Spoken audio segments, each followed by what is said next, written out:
On this episode of the Nittany Dispatch, we discuss Manny Diaz's departure for Duke, who could potentially replace him, and who may or may not be playing in the bowl game this week on the Nittany Dispatch.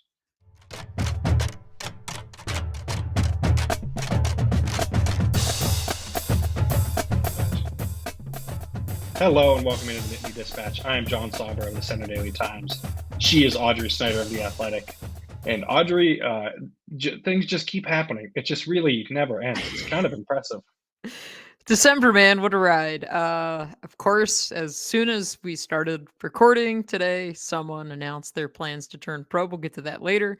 Friday, or not, gosh, it's Friday now, Thursday night, Manny Diaz. You know, John, this was like the all day long Thursday, Yes. right? He was their top And target. Wednesday. Wednesday there was some stuff trickling out. Thursday, he's the top target. And then it didn't happen officially until around 8:30, 9 o'clock Thursday night.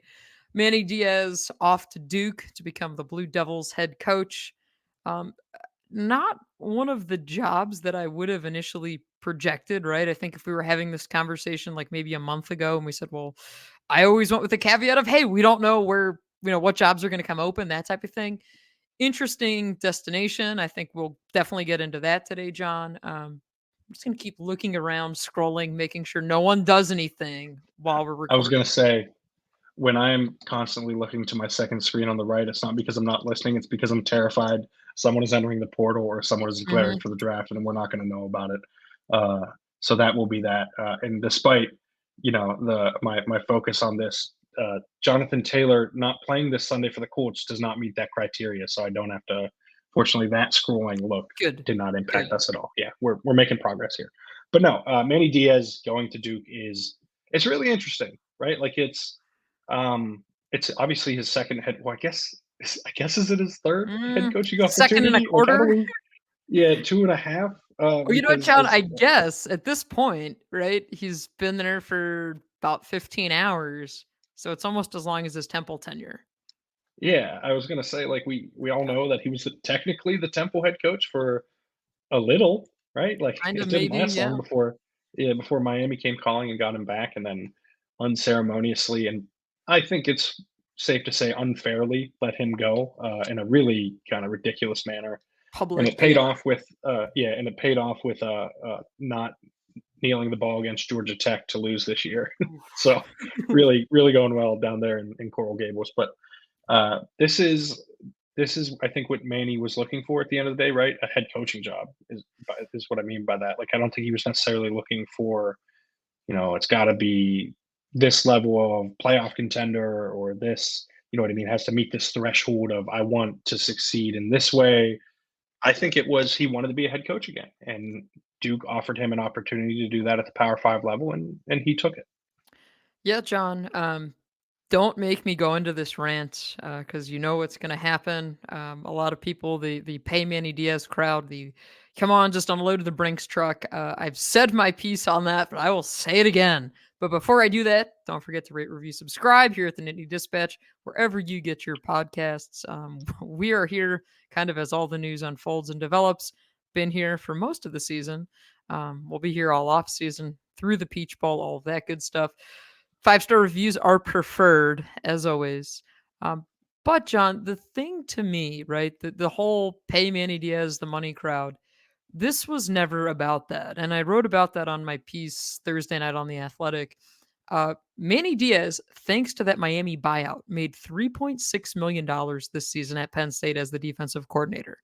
Now, that's not just a lot of money because we're sports writers, right? And we don't get huge salaries in general, right? That's just like not a lot of money, because it's like, oh, this and that. Like, this is a ton of money for a coordinator, right? You look at what Penn State is willing to pay for an offensive coordinator. They put a really highly competitive salary package out there for the guy that I will keep calling Coach K because it seems like it's sticking. And I've talked to some of his former players this week and they call him Coach K. John absolutely hates that. Andy Kodolnicki.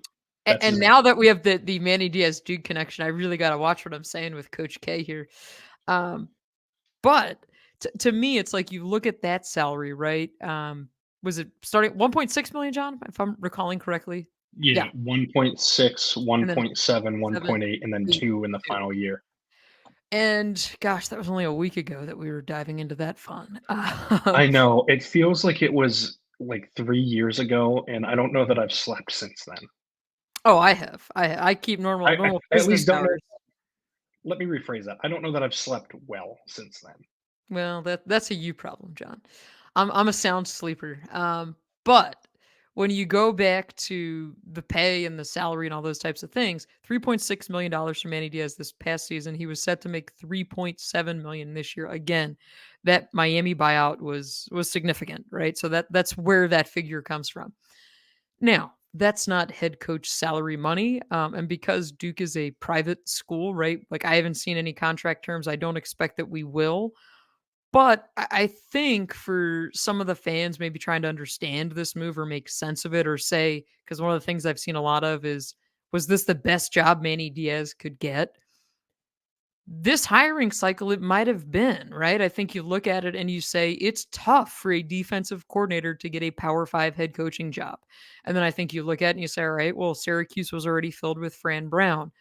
Mississippi State, that to me was the one that would have probably been like best case scenario for Manny Diaz. He had interest in that job. Mississippi State didn't go that route, right? So I think it makes sense. To me, this is also like a stepping stone to another job. I think that's what Mike Elko showed, right? Is that if you do well at Duke, a place where the expectations are drastically different, um, where the resources, of course, are going to be drastically different, you can then use that as a launching pad to a bigger job. And so that's kind of where I stand on it. I mean, we've said it on here. It seems like every podcast, whenever we talk about the Penn State defense, we'd say Manny Diaz did a hell of a job, and it's true. Was very forward about wanting to be a head coach since the day he got here. So now he gets that opportunity. I'm really excited to see kind of how it shakes out for him. We saw some player tweets yesterday. Kind of I think the initial shock and surprise was kind of weighing over them, probably, understandably so. But yeah, no doubt about it. I mean, we got a James Franklin statement, John, this morning, Yes. thanking Manny Diaz. You only get those when guys get promoted around here, right? That's always the deal. Yeah, that seems to be the case, but I'm generally in alignment with you on what this job is for Manny and it being a stepping stone. I will say, like, it's not an easy place to succeed, right? We've Mhm. seen that these because Duke's a basketball school at the end of the day, right? Coach K, So right? Let's throw it back. yeah, no, absolutely not. Uh, Andy Kotelnicki, that is the man's name. That is what I will be calling him. But no, I do think like there are going to be a lot of challenges there in that regard, and Mhm. making. I don't think he's going to try to make Duke the focal point. I mean, I think he's going to try and have as much success as he possibly can, but also, like you said, I think for his career, that doesn't have to be 10-win seasons. Like 8-4 a Yeah. few times, I think, or a couple times, I think could get him to a place where he's then getting the next job. I do think there is reason for concern if this one doesn't work out. Like, is he ever a Power Five head coach again? I don't know, right? Like it's possible that this is his last go at being a Power Five head coach, or well, it might be the end of the Power Five as well. We might be talking Or, about the Power well, Two, anyways. Yeah, well, and I uh, think that's the other part of this, John, right? It's kind of the haves and the have-nots in some ways of what yes, college football is set up to become, and it sucks. I hate that. I'm not necessarily looking forward to it, but I think the point you make there is a good one. Like, of course, it's a risk to take this job if you're Manny Diaz, no doubt about it. But if you succeed at Duke, as we just saw, you're gonna have some opportunities. yeah, no doubt. But I do think the question is, what do those opportunities look like? Mhm. Right? Is he getting, I don't know, Florida State or Florida, or like a Power Five school that is a traditional power that can make the playoff? Or is it closer to like just a Big Ten school that is trying to compete on that level because they have more money than the ACC, right? Like, is it like a Wisconsin or? And again, I'm not Indiana. intimating that any of these. Yeah, Indiana's a good one, but that Leave any the of these schools Badgers are out of going this. to be open. I'm not saying any of these schools' jobs are going to be open, Mhm. but I do think like these. This is a type of school that I think he would be looking at the next step, or like, frankly, I think Illinois is probably a better job than Duke, right? And Mhm. Rutgers and Maryland are better jobs than Duke, not because of anything other than they're in the Big Ten and they get Big Ten money, and that's really important now. And so I wonder if I don't think it's the right or wrong decision. I think Manny Diaz made the best decision for him and his family, and that's generally always the right decision, right? Like you have to make those calls. That's not that's not for us to make. Um, but I do think like there maybe next cycle there could have been some of those. We saw Indiana come open this year. There could be another Big Ten level job that he could have maybe had a chance at that might have been better off. There's also a chance that that wasn't going to be the case, and none of those jobs came open, and then he's left after year three taking a worse job than Duke. So I think the what this does is it mitigates his risk. He knows he's going to be coaching in the power, being a head coach at a Power Five school next year, with a chance to succeed and launch himself into the next gig. And I think that's pretty clear. That's what he wanted to do is be a head coach again, and this gets that done. And at the end of the day, no amount of money is going to change that James Franklin can't let him be co-head coach, right? Right? I mean, he can't. He's never gonna. Like, no one's ever gonna. Yeah, can't It's a no one's ever gonna ludicrous do thing to that. do. Yeah, I've gotta gosh, limit how can you much can I you imagine, can say, John? Can you no, I imagine can't, that? and I don't plan on imagining it after this conversation. But this gets the job done for what Manny Diaz wanted, and I think it's the right call for him at the end of the day, if he thinks it's the right call. So uh, this doesn't mean the end of things for Penn State, though. They now have to replace him, which is going to be the topic of conversation until that happens. 1 week after the offensive coordinator hire is Love it. finalized, here we go on the defensive coordinator search. I will say one final thought on kind of Manny Diaz. People would say I've heard this one a lot too. Well, he should have just stayed another year because then he would have had a better opportunity. No guarantees ever, right? One, what other jobs would potentially open? Can't project that. Two, statistically, it's going to be difficult to envision this Penn State again statistically being better than it was this year. Like again, a lights out defense. I think they're going to be really good next year. They should be really good next year. Strong personnel, assuming nothing crazy happens, right? You've got a lot to work with here, but again, this was probably in terms of like Manny Diaz, his ceiling as a defensive coordinator. I don't really know how you one up this year, right? Um, so that was kind of my last parting thought because I did see the tweet, John, before we went live of Diaz stepping off the plane at Duke. Looked happy, so we here at the Nittany Dispatch wish him well. Um, Yeah, Curious to see Manny was always great to us. interesting guy. Glad we got to talk to him when we did. Always, my thing is always wish we could talk to him more. That's my usually my thought process with most assistant coaches and coordinators is I'd like to talk with them more, but that's a me thing, I guess. That's An no, us that's a thing. whole other podcast where we rant for 2 hours. That's what that is. I will not be available that day for that show. But in terms of potential candidates, you hit on the one earlier, John. I think Tom Allen is one that's intriguing for sure.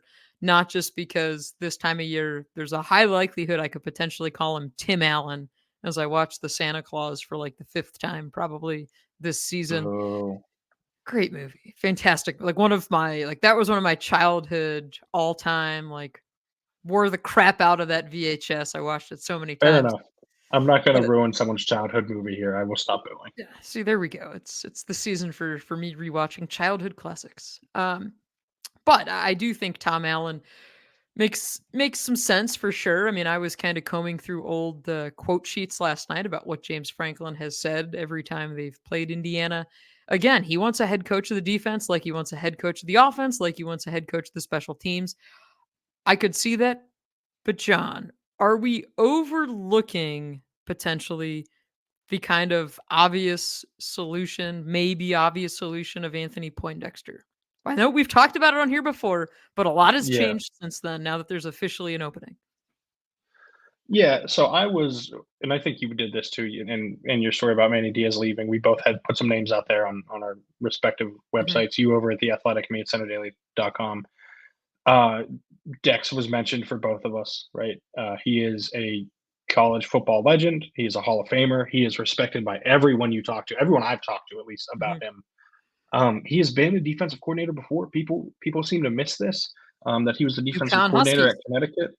Yeah, Mhm. and people, I think that tenure gets mischaracterized a little bit because it ended so badly. That 2016 season was horrendous. The defense was horrendous. Um, but the 2 years before that, it's not like they were as bad as their talent I guess the best way to Mhm. put it. UConn just perpetually less talented than everyone else. That was true in 2014 and 2016 too. But they finished in 2014. I have this in the story: 65th in SP Plus in 2014 and 43rd in SP Plus in 2015. It's not going to blow your socks off. It's not like this. Wow, he had UConn having a top 10 defense, but he had both of those defenses playing at 1 year in an FBS average level and one and the next year in above average level. And I think there's something to be said for that, right? I'm not saying this makes Right. him an easy candidate. You hire Anthony Poindexter no matter what right away.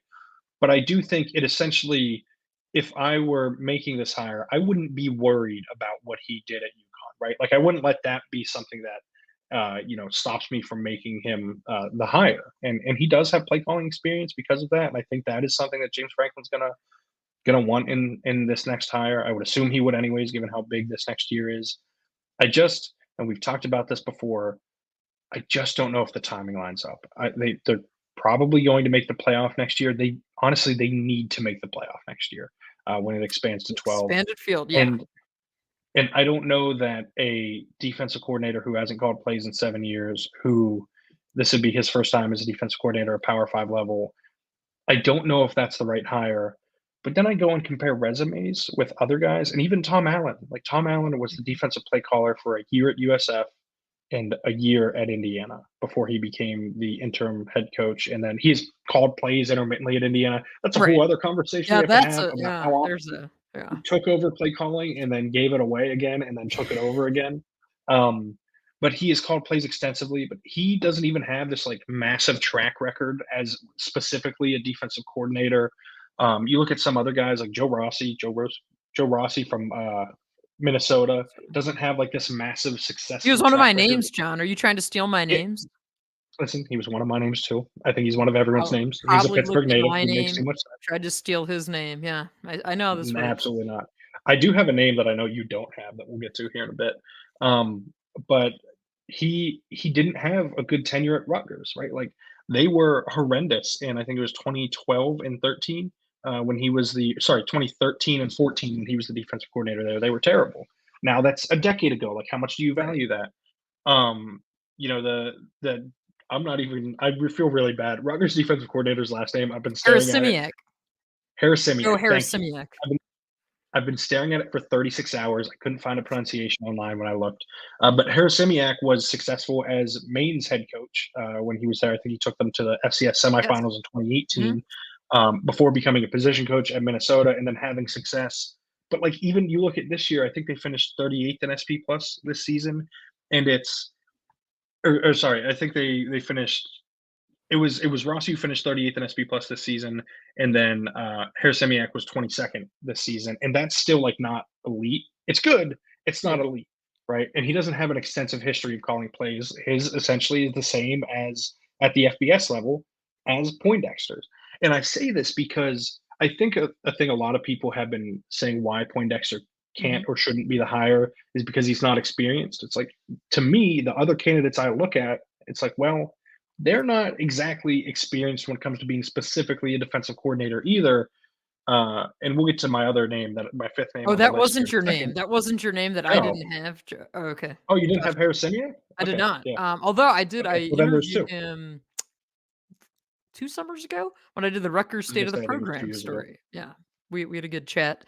Now I will say the timing for me on this one, interesting in that Danton Lynn and Elijah Robinson off the Yes. board, right? Both of those presumably are guys that James Franklin would have been intrigued by. Now we don't know to what level, especially with Lynn because he's younger, I up actually and think it's coming. the But other way around. the Penn State, you think he would have been intrigued by James? Is that what you're saying? No, I think Lynn would have been more intriguing by James, but Robinson, because he hasn't called plays at all, would have been a Mhm. much tougher sell to be the hire. I think Lynn, I gotcha. because he had success as a play caller, would have been more Would have intriguing. been. Yeah. No, I mean, I think both of those 2 guys, like, again, you look at unique criteria, and I know a lot of people love to get hung up on the Penn State ties, and they think that's the only thing, and I've had some people advocating to bring Tom Bradley back. That's not happening. I've had some other people make some, Penn State associated connections here. There's a massive candidate pool out there, but the candidate pool is slightly smaller right now because of kind of where we're at. with this hiring cycle. Let's take a brief break from the podcast. Talk about the good people at Voodoo Brewing Company in State College, located at 201 Elmwood Street. Voodoo is a lovely place to get beers, and it is a lovely place, frankly, even if you don't want to have a drink, just to hang out. They have good food in the Voodoo kitchen. They also have alcoholic slushies, which I will endorse every day of the week. You can sit outside now that it gets a little colder out. You can sit by the fire pits. You can play trivia Tuesday nights. They've got bingo Thursday nights. It is just a fun atmosphere. And you can get beers to go for your holiday parties, John. It's that time of year. Swing in, get some beers, or gather at Voodoo with your friends. Always a good option. Always a fun time. And got to get back over there, John. Now that our schedules are clearing up a little bit. Yeah, you and I will be become frequenters once again now that the season is coming to a close. That is at Voodoo Brewing Company in State College, located at 201 Elmwood Street. Now back to the show. I am assuming, excuse me, as we sit here on December 8th, that Penn State heads to the Peach Bowl with 3 interim coordinators, right? Jawan Sider and Ty Howell, the co-offensive interim coordinators.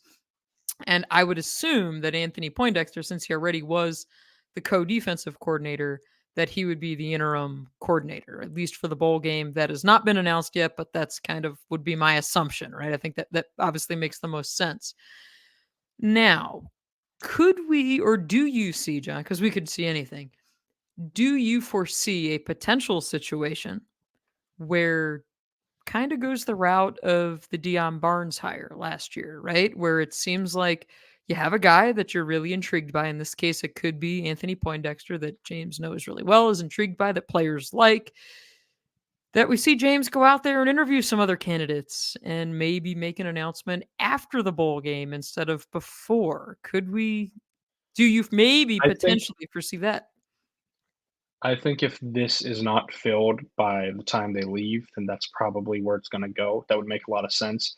My assumptions for the two timelines that would lead to Poindexter being the hire would be either in the next like 72 hours, right? Like it's announced Not leaving the on Monday. house. I know, right? That it would be quick because it's like, okay, James knew this was coming for a couple of days because we all did, and like he was able to put this together and wants to promote Poindexter and make him the defensive coordinator, or it goes like you said, the Dion Barnes route, where there are interviews. He decides that Poindexter is the best candidate. They announce it later, right? Like, and Right. because he's already in the building, they don't have to make changes. Although in that case, you probably want to hire a linebackers coach, and that's where we can get into. Well, Rob Smith is there as an analyst. Like, do you promote Mhm. him to be the linebackers coach? It would make a lot of sense. Was Getting that the other Connors on name you're staff, teasing that obviously. I didn't have? Rob Smith? No, that we can get into that now. I don't think I don't think you can I don't think it promote was a Rob Smith to be the stash. I defensive don't think it coordinator. was a stash move, right? No, and frankly, Poindexter's more qualified than he is, right? I Mhm. think it would be, not to judge a hire before we see it, but if they were to promote Rob Smith over Anthony Poindexter, I think it would be a bad decision. I think you have someone on staff who's a full-time staffer who is really good at this and has shown that he can have some level of success with a lack of talent and when he was at UConn. I think it would be a mistake, frankly, to promote Rob Smith over him. That being said, I do think if they end up hiring someone who's not a linebackers coach, then Rob Smith would make sense as a linebackers coach. The candidate that I have that I don't think I've seen anywhere is Brad White from Kentucky. He has been there, I believe, for 6 years now. Okay. Gonna have to look at my story to verify that. He became the defensive coordinator in 2019 after a year as the outside linebackers coach, and he was with the Colts for 6 seasons in the NFL. If you remember, Matt House left for I think it was an NFL job at the time. He's now the defensive coordinator at LSU, but he Mhm. left for an NFL job, and that's when Brad White got promoted. They run, if I remember correctly, assuming they were. I didn't watch a lot of Kentucky this year, but I have recently. They run more of a 3-4, which can be a bit of an impediment, but these guys tend to be pretty flexible. Ooh, Uh, I ooh. also, I also like he's had a lot of success. I know Mike Stoops has a defensive background, so people might wonder what his involvement is. My understanding is that this is Brad White's defense, right, and that he has been the one calling it and making those decisions. And so, I like he's from Massachusetts, so he's So you taking are the you Northeast guy. advocating for a 3-4, John? Is I'm advocating for the best hire, and if it's Brad White, then you I change your defense. No, I see, I don't think you do because I think where they're at, right? Like this works. We've seen that they've got the personnel for a defense like this. Well, Now, well, Uh-oh. I Does don't know that next year's personnel is but you gotta think long going term. is yes, for sure, but I don't know that next year's personnel or the long-term personnel is necessarily pigeonholed into anything, right? Like, Mhm. I think they're gonna look at candidates probably that run things like the 3-3-5, and frankly, like, I've seen Jim Leonard connected a lot. Jim Leonard runs a 3-4, and I That was like, why I did not include him on my list because see, of and the I just 3-4.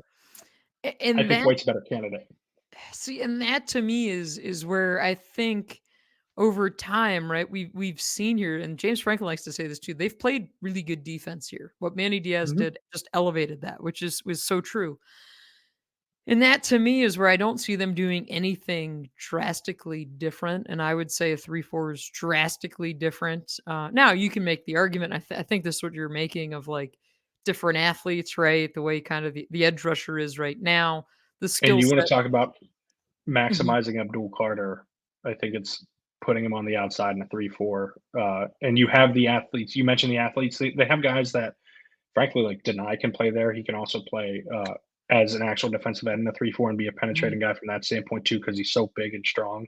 Although you probably want him on the outside, but I think you can manipulate the scheme to essentially allow Abdul Carter to be maximized in a way that I don't know if he currently is. That's another I topic of think this discussion is this going to lead offseason. us to what we broached before the Micah Parsons discussion that we have. Right, which I've Yeah. said before, like, you see how much success Micah Parsons is having in the NFL right Mhm. now. It's hard not to look at that as a mistake by the Penn State staff to not get anywhere near that production as a pass rusher in college, given how incredible he was right away for the Cowboys. And to me, Abdul Carter can be that level of pass rusher. Now he has to refine his technique more. He can't just be like running like his hair's on fire to rush the Right. passer. Rushing from the edge is different than being a blitzer in the A gaps. But I do think that he is the kind of athlete that would benefit from being in a 3-4. I'm not even necessarily advocating for a change to a 3-4. What I am saying is if you think Don't Brad rule it White out. or Jim Leonard is the best candidate, I would not rule something like that out just because they run a 3-4. I think you can use the personnel you have. Getting a nose tackle would be a little more difficult, but frankly, so few teams run a 3-4 now that I think it might be easier to find a guy like that in the portal that can be a space eater. PJ Mustafer would have been great for that when he was at Can we Penn then State. have Like, the they've had guys in the past. not fat enough conversation up front again? Let's not revisit that. The storyline, bizarre storyline of last season. Um, But yeah, no, I think the that's personnel can interesting. like you can fit it to it. I don't think Mhm. you have to look at essentially, okay, we're only running 4-3 here. I think you can look at a 3-4. I think you can look at a 3-3-5, and basically find a guy that's going to maximize the personnel based on what they do best. And I don't think that has to be one specific scheme. Speaking of personnel, John, there's someone that we know for sure has played his last game in a Penn State uniform. Chop Yes. Robinson announced this week that he will forego the Peach Bowl and declare for the NFL draft. So this is it for Chop Robinson. Probably going to be out of here soon enough if he isn't already starting to train elsewhere. Yeah, Um, I'd heard some rumblings about this post Michigan State that this could be the case. I'm not overly surprised. mhm. Chop's gonna I'm gonna call it now. Chop's gonna be a first round pick. He is that explosive of a first step, and I don't think I would fault anyone for making the decision to preserve their future over a bowl game that is, while meaningful to fans and can really help the program springboard in the future, doesn't impact his career or legacy or anything like that one way or another. Yeah, I totally understand the opting out portion, portion of the season, which is what we've arrived at. Like, I get it. These guys have to do what's in their best interest, right? You're playing a violent sport. Yes, injuries can happen anytime, as Robinson found out, especially in that Ohio State game, right? Like, scary moment there for sure. So that's it on the Chop Robinson story, right? One of the biggest hits, we'll see again when we have a bigger sample Yeah. size, but early biggest hits of the transfer portal for Penn State, maximized his time here. Now, the other side of that is we've already seen Penn State play a decent amount of football without Chop Robinson in terms of the Peach Bowl. You've got denied Dennis Sutton. Adisa Isaac, we haven't, as my phone buzzes, I hope I there's nothing checked. Don't today. worry, I checked. Uh, We're looking. Seems like we're still in play for Adisa Isaac, but right now nothing's happened yet. So you have him.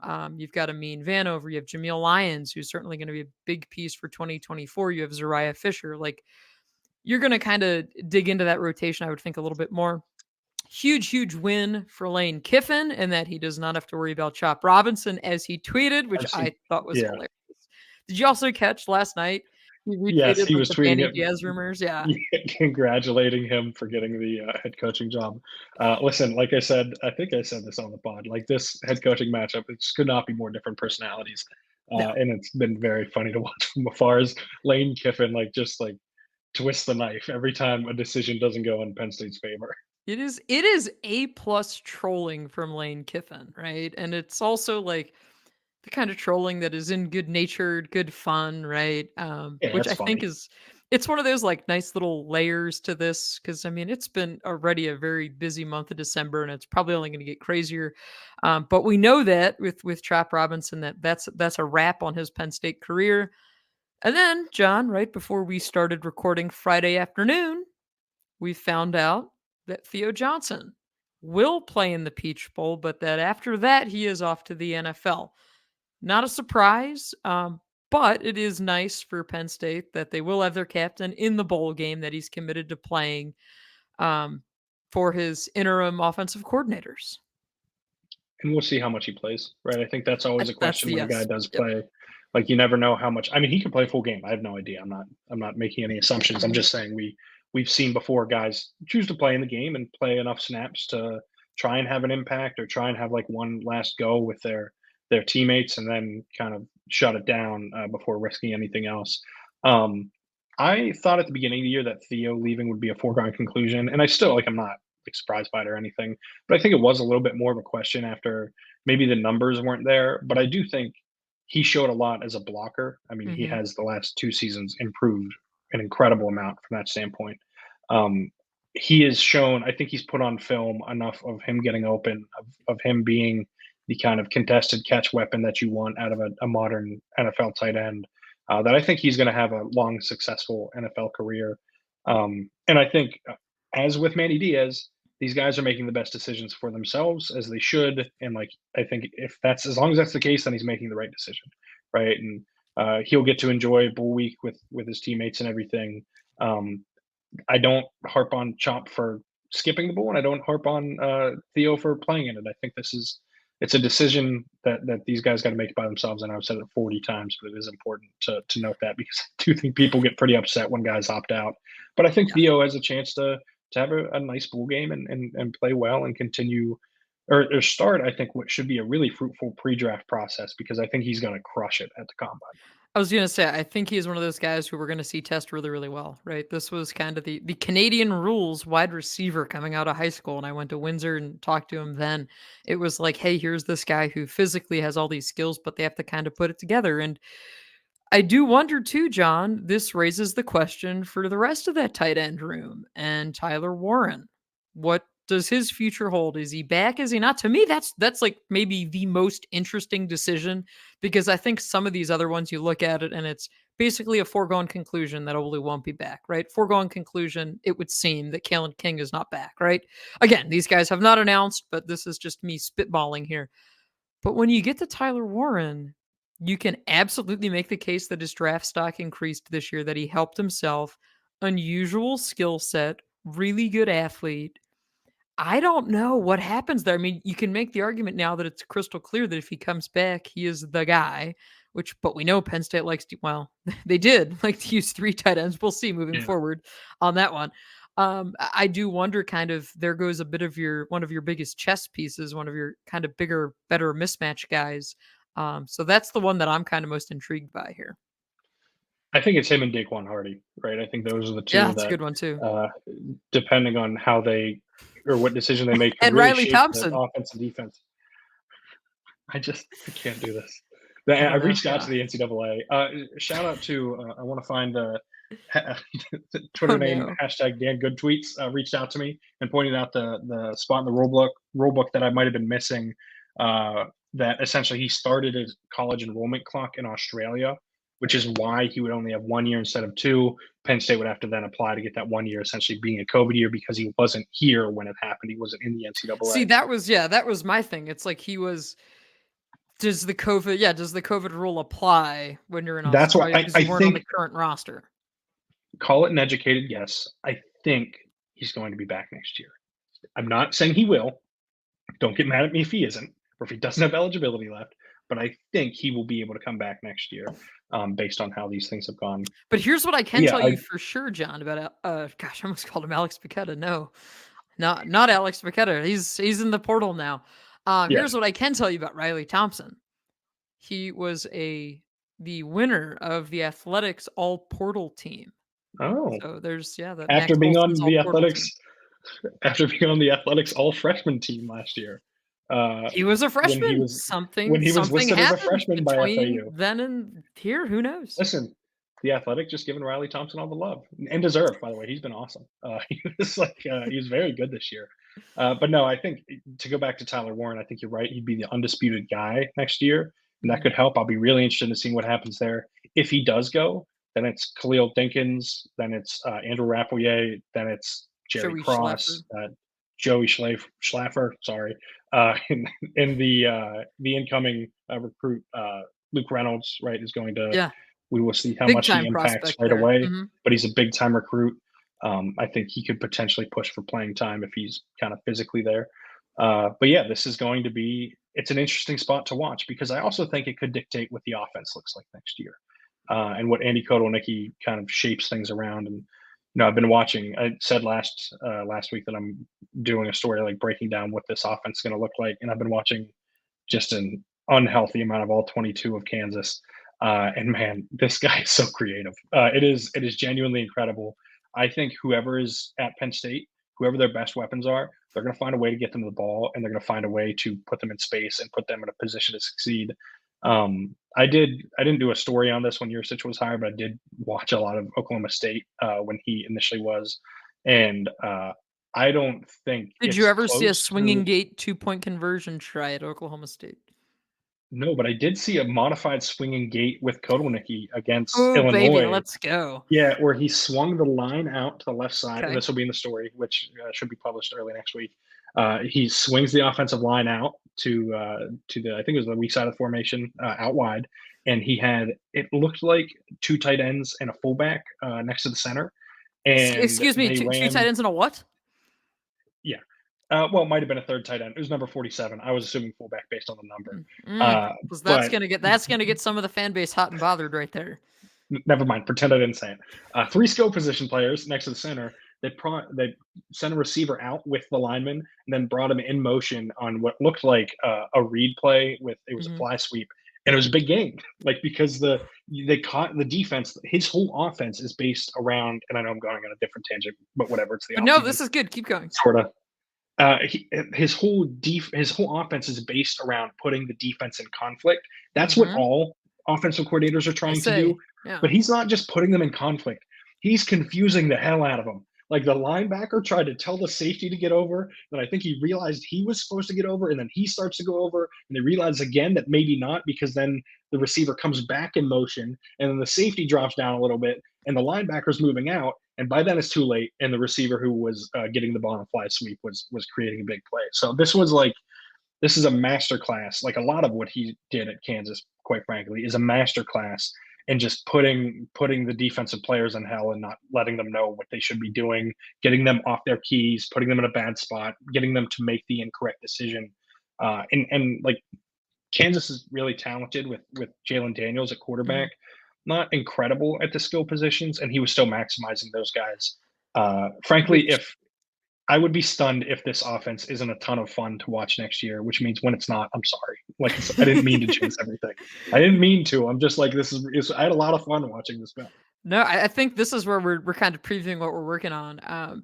Yeah, I've been making a lot of phone calls here in the last week, talking to a lot of his former Yes. players, people he's coached with, that type of thing.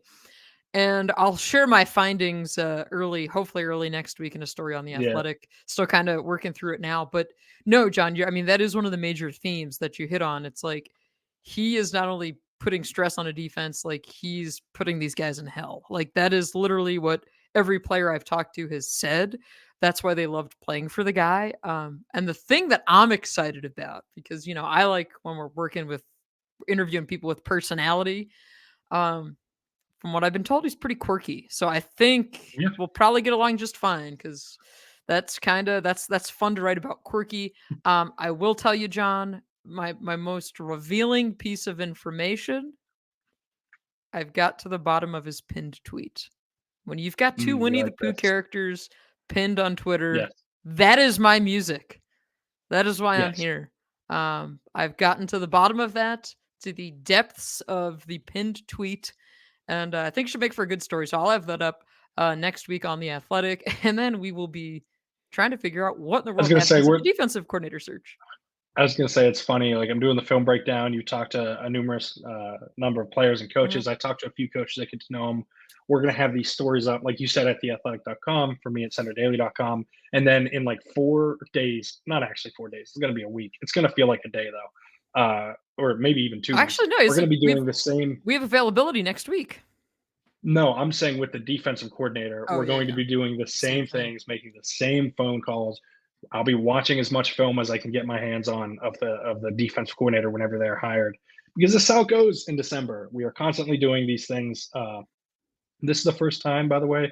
I don't think I mentioned this earlier, that James Franklin's had to replace the offensive coordinator and defensive coordinator since 2016. That season ended pretty well. I Oof. think Penn State fans would be satisfied with another Big Ten title if that's the case again. But yeah, You know, it's the going to be. other point that I wanted to make, and it was in my story today on The Athletic. We talk about springboard jobs, John, right?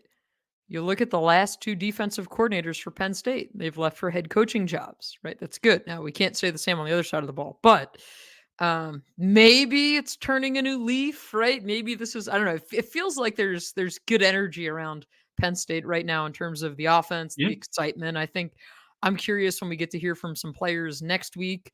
Penn State will have their on-campus bowl media day before to kind of wrap up finals week and where things are at this point in the semester. So I'm curious, just and again, this is going to be a very preliminary interactions that they've had with Andy at this point, just because he's only been here for a few days.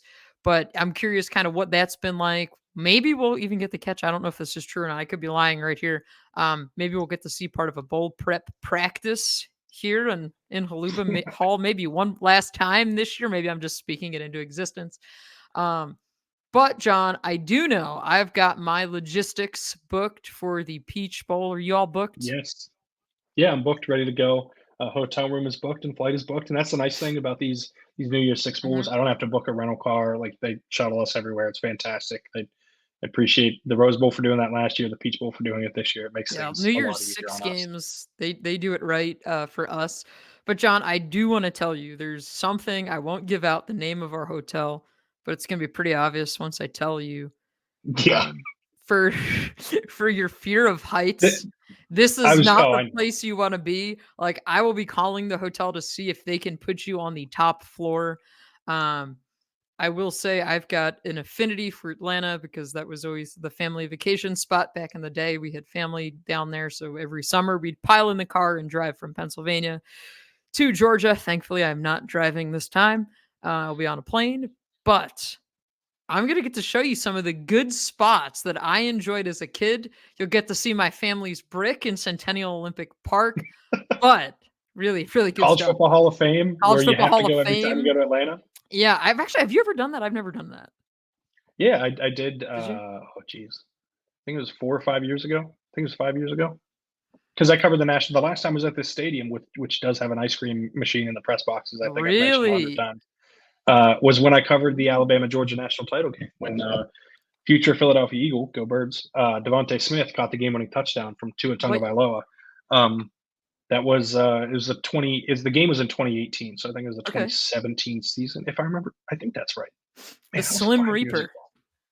Yeah. Yeah. Oh, he's so awesome. By the way, if anyone saw my eyes get big when I turned to the right, if you're watching on YouTube, it was not Penn State related.